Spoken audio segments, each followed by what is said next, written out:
ప్రదక్షిణముల చేత ఆయన అనుగ్రహంతో ఎటువంటి కోర్కెలను కూడా ఆయన తీర్చగలిగిన శక్తి కలిగిన వాడు అని అనుభవించిన పెద్దలు చెప్పిన మాట.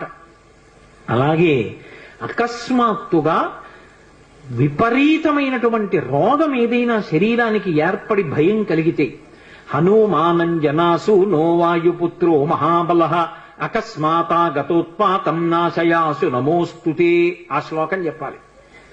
అకస్మాత్తుగా రోగం వచ్చింది, స్వామి నన్ను కాపాడండి, ఈ శ్లోకం చెప్పి ఆయనకి ప్రదక్షిణాలు చెయ్యాలి. హనుమ ప్రదక్షిణముల చేత విశేషమైనటువంటి తృప్తిని పొందుతారు. అటువంటి హనుమకి ప్రదక్షిణాలు చేస్తూ, ప్రదక్షిణం అంటే గబగబ గబగబ నడవకూడదు, అడుగుల చప్పుడు వినపడకుండా నడవాలి. అలా నడుస్తూ ప్రదక్షిణం చేసి ఈ రెండు శ్లోకాల్ని అవసరాన్ని పట్టి అనుసంధానం చేయడం నేర్చుకుంటే ఆయన అనుగ్రహంతో రోగాన్ని నివారణ చెయ్యగలిగిన వైద్యుడు దొరుకుతాడు అని దాని అర్థం. ఆయన అనుగ్రహంతో రోగం పోతుంది. రెండు,